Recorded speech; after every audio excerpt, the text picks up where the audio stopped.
We remain steadfast in our commitment in delivering local news that matters, stories that inspire, enriching the lives of Filipinos in Central and Eastern Visayas, in the Philippines and across the globe. This is your GMA Regional TV, kapuso ng bawat Pilipino.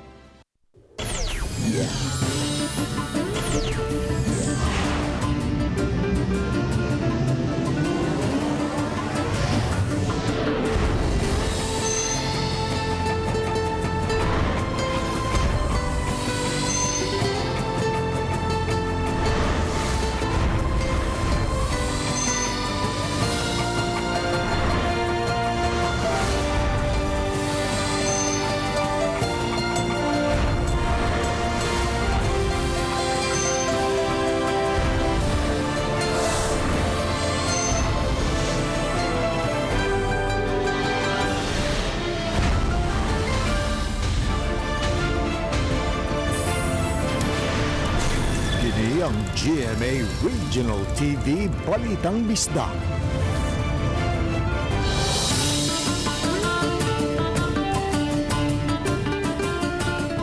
Mayong hapon na kining inyong GMA Regional TV Balitang Bisdak, ang bugtong kasaligan, kasandigan o kadangpan sa mga Bisaya. Ako si Bobby Nalsar.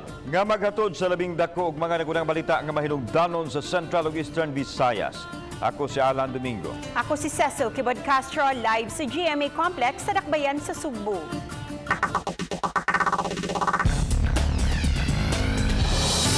City of Talisay Traffic Operations Development Authority konsisituda nakabantay nga sagad sa mga disgrasya, naglambigit sa mga motorista nga wa magbantay kung aduna ba'y gikatapad nga laing motorista. Pipila sa mga insidente nga naglambigit kanila na holy cam. Pahimangno sa taga City Toda sa mga motorista nga magmatngon sa pagmaneho. Ang report ni Femery Dumabok. Usa sa kuha sa CCTV sa Talisay City Command Center, kining kalit nga mi-left turn nga cyclist nga wa magtan-aw sa sakyanan sa kilid niya nga mihatod kini sa pagkasaghid. Sa laing anggulo, nakuhaan pa sa CCTV ang usa ka pasahero sa tricycle nga nigunit sa cyclist aron dili kini matumba. Samtang laing nahuli ka mang kalit lang nga pag-change lane sa itom nga SUV nga anaon ta sa inner lane nga misangko sa pagkasaghid sa laing maroon nga SUV. Nahuli ka musab ang pagdumbol sa SUV sa usa ka multicab. Nihunong lang unta ang multicab aron makagi ang auto nga naa sa kilid sedan. Samtang nahuli ka musab ang nagkasaghiray nga dump truck ug auto dihang dungan silang nag-change lane paingon sa center lane. Nahilot ray noon ang duha ka insidente. Pahimangno kanunay ni Joy Tumulak, hepe sa City Toda, nga kanunay magmatngon sa pagmaneho aron malikayan ang insidente sa kadalanan.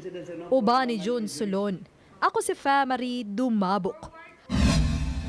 Balitang Bisdak. Imam sa usa ka moske sa St. Michael Village sa Barangay Pahak, Lapu-Lapu City gipusil patay kagabi.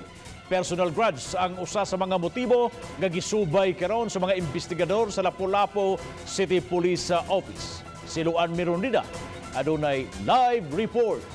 May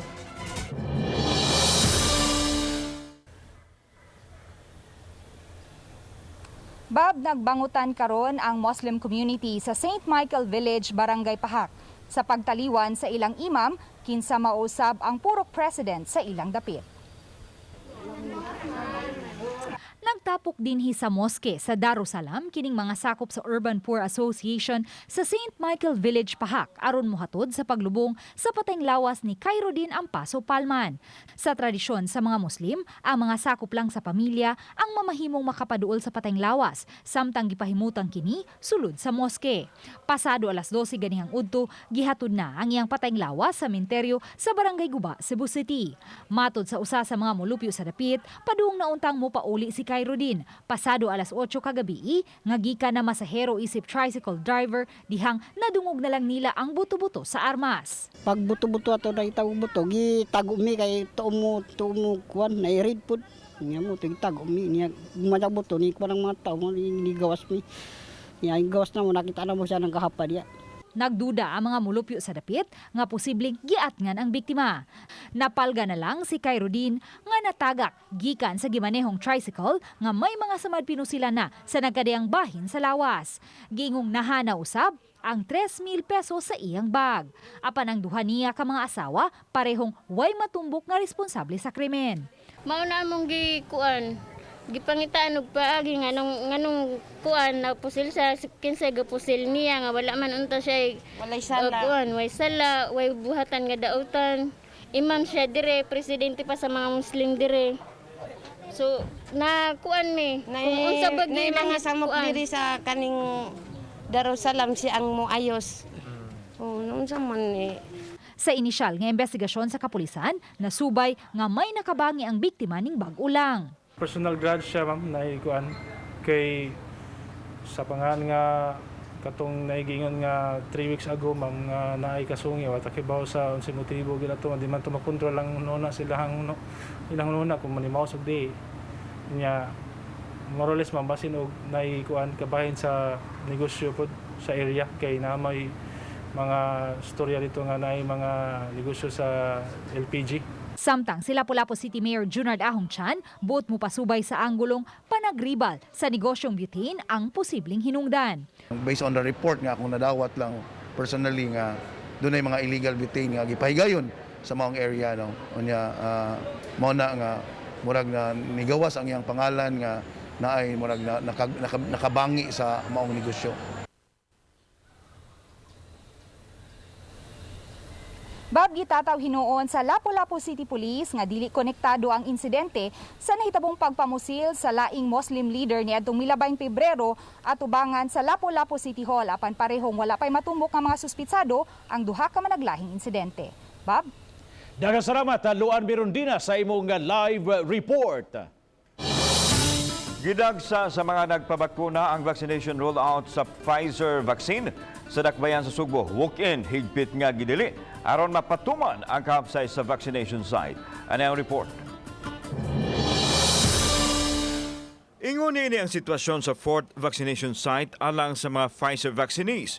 Lakip nini ang mga senior citizens o kadtong nahisakop sa A1, A2 ug A3 sector. Bisan pa man og daghan ang miadto sa vaccine site apan gipaniguro sa board nga mapatuman ang minimum health protocol. Target sa Cebu City COVID Vaccine Board nga makabakuna og 1,170 vaccinees gamit ang Pfizer vaccine. Random na itong pagpili, no? Kung kinsa to'y napilian, may atong baksinan. In fact, naiuban gani diri nga do kung mag-expect nga Pfizer di ay nabakunahan mig Pfizer, salamat kayo. Nasa uban nga ni balibad sa Pfizer. Di siya ganang Pfizer, may problema na. Ang senior citizen nga si Tilia, wa magdahom nga Pfizer ba di ay ang ibakuna kaniya. I'm very happy because Pfizer is much known than other vaccine.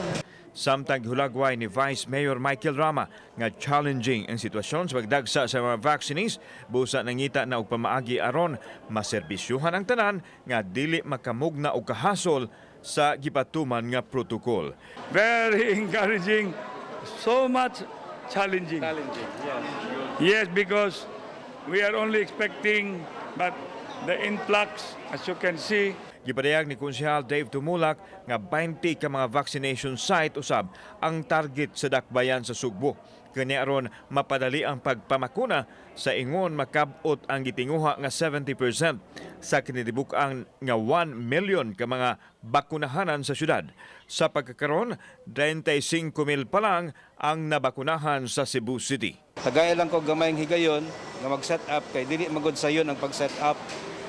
Kay nga to ang mga vaccination centers, doktor na lay mutunga, ready na ang tanan.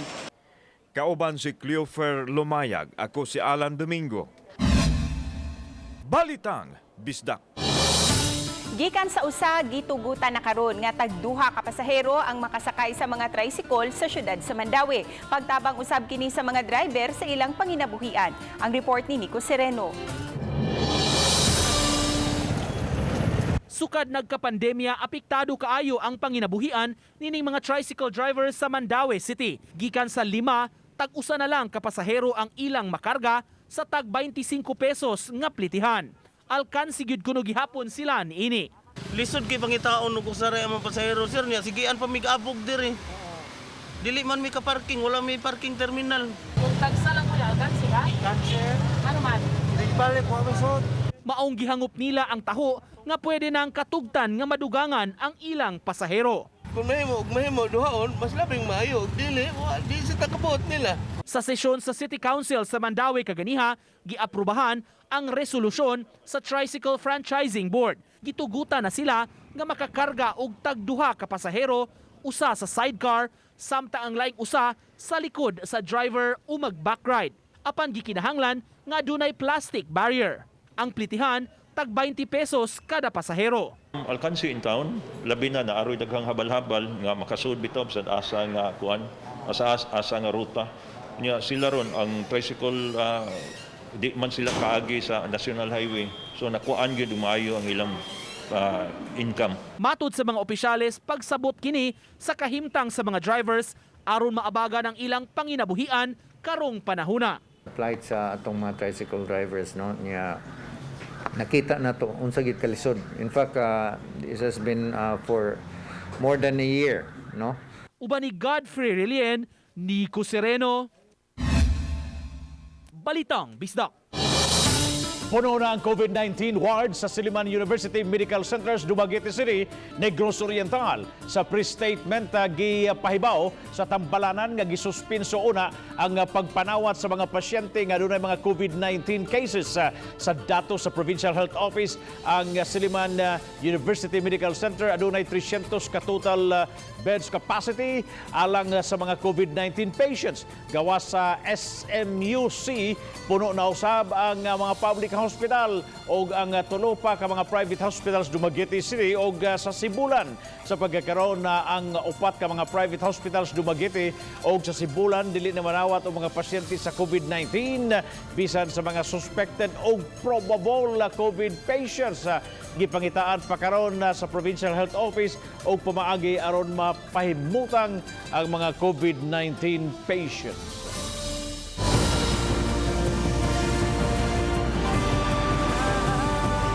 Kini ang GMA Regional TV Balitang Bisdak.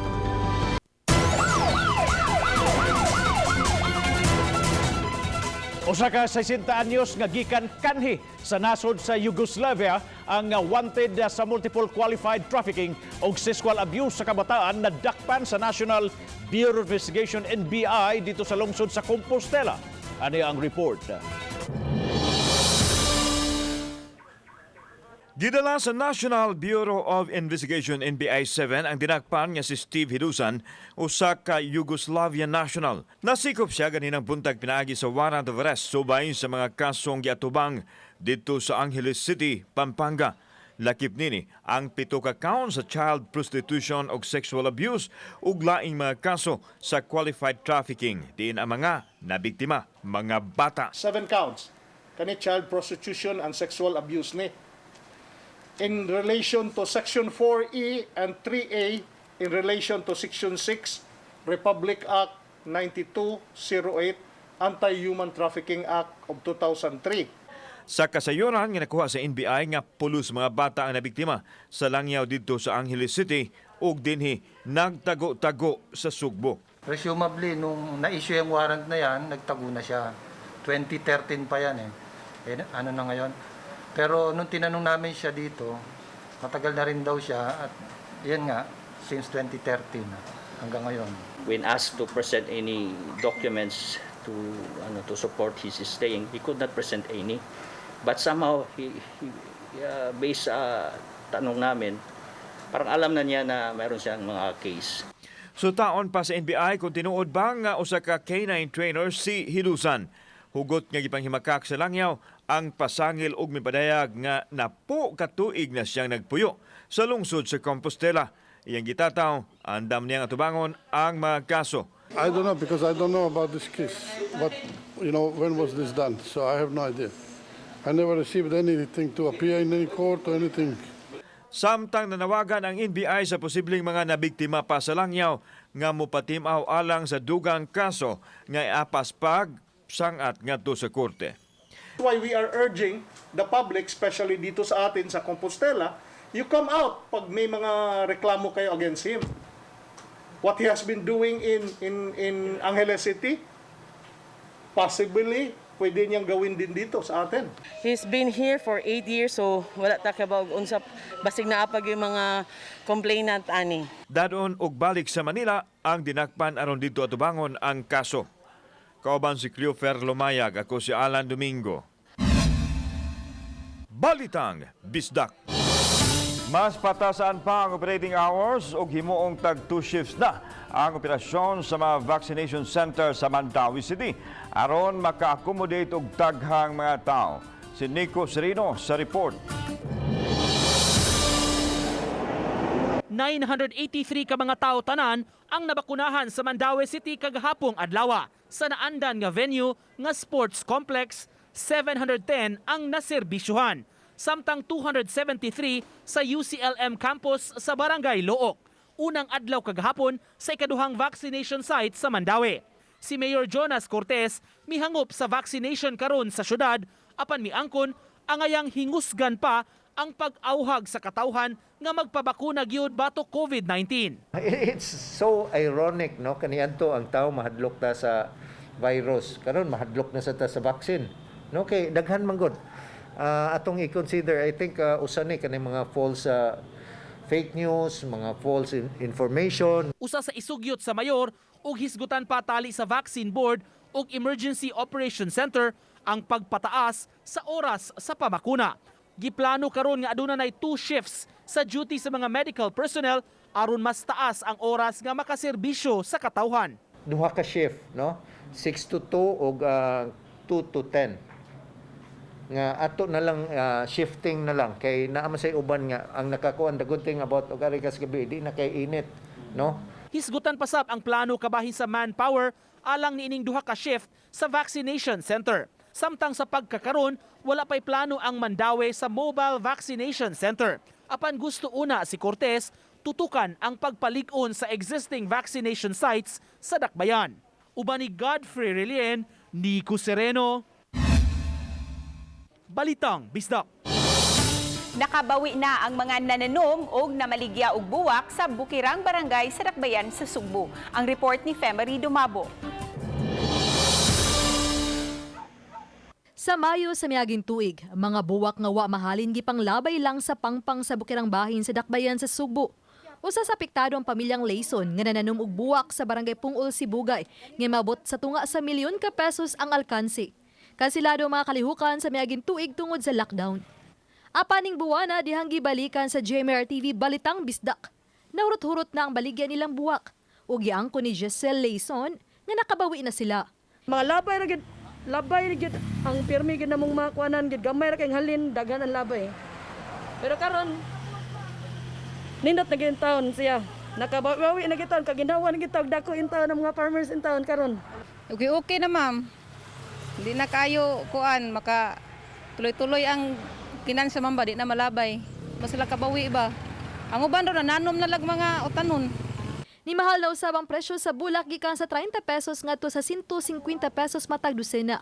Gawas sa mga bulak, ornamental plants, mga utanon ug prutas nga makitang gibaligya daplin sa daan sa Bukirang Barangay. Nidaghan na usab ang mga gagmayng patigayon ilabi na mga kan-anan tungod usab sa pagdagsa sa mga nanuroy sa kabukiran aron paghanggap sa presko nga hangin. Ning pagluag na sa quarantine status. Uban ni Marlon Melgazo ug Rod Prado. Ako si Femery Dumabok. Balitang Bisdak. Lapu-Lapu City Mayor Junard Ahong Chan nagpabakuna na batok sa COVID-19. Samtang dakban sa Lapu-Lapu, mutanyag og libreng transportasyon sa mga gustong magpabakuna gamit ang Pfizer. Siluan Mirondina sa report. Sa Paho Covered Court nga mo'y usa sa mga vaccination center sa Dakbayan sa Lapu-Lapu, nagpabakuna si Lapu-Lapu City Mayor Junard Ahong Chan. Sama sa ubang mga vaccinees, miagi usab siya sa proseso sa wala pa bakunahi. Si DOH 7 spokesperson Dr. Mary Jean Loreche, kinsa mausab ang consultant sa vaccination board sa Lapu-Lapu City, mao'y nagsilbing vaccinator sa mayor. Sinovac vaccine ang gibakuna kaniya. Para kanako so far sa atong gipahigayon nga Sinovac vaccine no, sa dili lang sa ato ang dakbayan kundi sa tibuok Pilipinas. Wala pa ta kadungog nga dunay mga side effects sa Sinovac. Isip pagsuporta sa mayor, mitambong si Vice Mayor Celsi Sitoy nga nabakunahan na og first dose sa Sinovac vaccine niadtong Abril 28. Ang 81 anyos nga Vice Mayor, kinsa usa-usab ka doktor, mipalanog sa kamahinungdanon sa pagpabakuna batok sa COVID-19. So far, wa pa man tay tambal gyud para COVID. Unya vaccine ray atong sagang. Samtang gihimakak ni DOH-7 spokesperson Dr. Mary Jean Loreche ang mga pagduda nga gitagana lang ang Pfizer vaccine sa mga may kaya. Sa 29,250 doses nga nadawat sa DOH-7, giapuran niini ang tulo ka mga highly urbanized cities, lakip na ang Talisay City ug Consolacion. Apan tungod sa temperature requirements sa naasoing bakuna, hinungdan nga sa ultra-low freezer sa mga pribadong hospital ang una kini gipahimutang. This is a mixture of people who are, who can qualify to be vaccinated for Pfizer. Unsa may qualifications? You belong to the subgroups that I mentioned, A1 to A4, and secondly, you are part of the master list already. Samtang gipahibaw sa mayor nga mutanyag ang dakbayan og libreng transportasyon paingon sa Cebu City alang sa mga magpabakuna gamit ang Pfizer vaccine. Ang Lapu-Lapu City may nadawat nga 1,170 doses sa Pfizer gikan sa DOH-7. Probably in the City Hall agto lang nato dito ang moraog moy atong kuhaan sa atong mga kaigsunan upunganon nga gustong magpabaksin no sa Pfizer. Samtang moabot na sa 45,332 ka mga medical frontliners lukop Rehiyon 7 ang nakakumpleto na sa duha ka dose sa bakuna batok sa COVID-19. Samtang 1,349 pa lang ka mga senior citizens lukop Rehiyon ang nakakumpleto na sa duha ka dose sa bakuna. Uban ni Marlon Malgazo, Luan Merondina, Balitang Bisdak.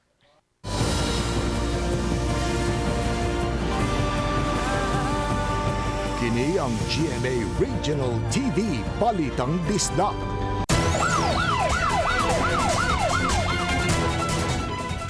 Wala pa ipadaprin sa kapulisan ang posibilidad ng foul play sa kamatayon sa plumber nga nahulog sa ika-19 nga andana sa building sa Barangay Tejero ning Dakbayan, Sugbo kagahapon. Ang namatay giila nga si Emilio Mapalo Jr., 20 anyos nga taga San Francisco, Isla sa Camotes. Sumapa nga gibadlong sa iyang kauban si Mapalo nga dili magpadaplin apan midaga na hinuon kini o miambak sa investigasyon sa Waterfront Police Station nga dunay problema nga gihambin na ang naasoy nga lalaki. Wa man nato girol ang foul play kay basin og gituyo na siya paghulog dito sa taas, basin gitokmod. Mga punuan sa marijuana gipanglarod sa mga otoridad dito sa sitio Kamansili, Barangay Pangamihan, Dakbayan sa Toledo. Ang operasyon gipahigayon sa kapulisan sa Dakbayan, Sugbo, diin gibadabarang mo kantidad sa 80,000 pesos ang kantidad sa 200 ka punuan sa marijuana nga naibot. Samtang sa laing operasyon nasakpan ang usa ka lalaki sa Barangay Malubog, kinsa nakuha usab mga pinaugang marijuana nga nagkantidad og 120,000 ka pesos. Sa Catbalogan City sa Samar, nakigtigom si Police Lieutenant Leslie Montabon, Duty Officer of the Day sa Catbalogan City Police ug Task Force meeting. Ilang gituki ang pagsaka sa African Swine Flu infection sa Dakbayan. Gituki nila ang mga pamaagi aron makatabang ang mga pulis aron masumpo ang pagkatap sa African Swine Flu sa maong Dakbayan.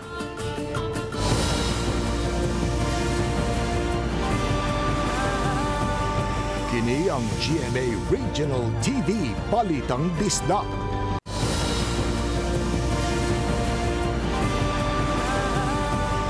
Kini ang GMA Regional TV Balitang Bisdak. Mayor sa Mandawi City mibahan din taho nga may mga ayuda kuno sa syudad nga gikuhaan na nangunay si Mayor Jonas Cortez pag-iistorya sa pipila ka mga residente nga mudawas sa financial aid gikan sa city government.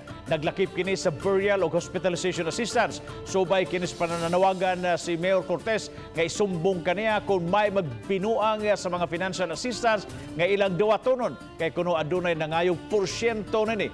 Misaad ang mayor nga mohimo og lakang batok niini. Good news alang sa mga local government unit tungod kay sa sunod tuig mas dako ng bahin ang ilang madawat. Ubos sa napalabang nga balaod inay internal revenue allotment ang dakbayan sa mga local government unit sunod tuig. National tax allocation na ang ilang dawaton.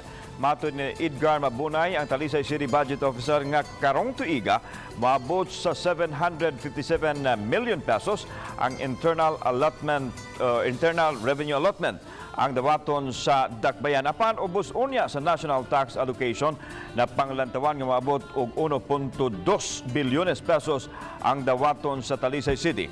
Tungod nini mas dako na ang kahinalang sa pagpatuman sa mga proyekto sa dakbayan. Subay niini nagkitigom si Mabunay sa iya makawani aron matun-andaan ang mga pamaagi unsaon pagpatuman sa national tax allocation. Hayan, aduna na unya kaugalingong sa Saliva collection site ang Philippine Red Cross Lapu-Lapu Cordova chapter sa Isla sa Mactan. Nagpadayon karon ang construction ni ining mga booth sa may parking lot sa usa ka mall sa Barangay Paho, Lapu-Lapu City. Hayan sunod buwan posibleng subhana ang naasuing Saliva collection site. Sa pagkakaroon upat pa lang ang Saliva collection site sa Philippine Red Cross, usa sa Mandawi ug tulo sa Cebu City. Pabiling anaa sa tag 2,000 pesos ang bayad sa RT-PCR test sa Philippine Red Cross gamit ang saliva isip specimen.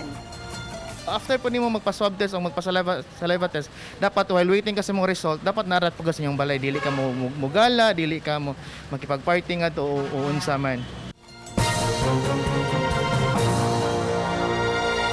Kini atong latest weather update Wednesday, May 19, 2021. Ang Intertropical Convergence Zone or ITZZ kini ang panagtagpo ng duha ka hangin gikan sa northern ug southern hemisphere ang padayon nakaapekto sa may lalawigan sa Mindanao, Visayas kasama na ang Palawan. Samtang ang easterlies or init na hangin gikan sa dagat Pasipiko ang padayon nakaapekto sa ubang bahin sa nasod. Ang weather conditions sa tibuok sa Visayas, Palawan, kasama ng Kalayaan Group of Islands ug ang Occidental Mindoro, makasinatin na medyo madag-umon ngadto na sa madag-umon na kalangitan ug naay mga katag-katag na mga pag-uwan ug kini mga pagpanugdog og kilat. Padayon ta mag-monitor sa tama-gi-issue ng mga thunderstorm o rainfall advisories kasama na ang heavy rainfall warnings. Ug para sa atong mga dugang detalye, bisitaha atong mga official social media accounts. Kini si Jomer Clarino gikan diri sa Mactan Pag-asa Visayas, DOST, maayong adlaw.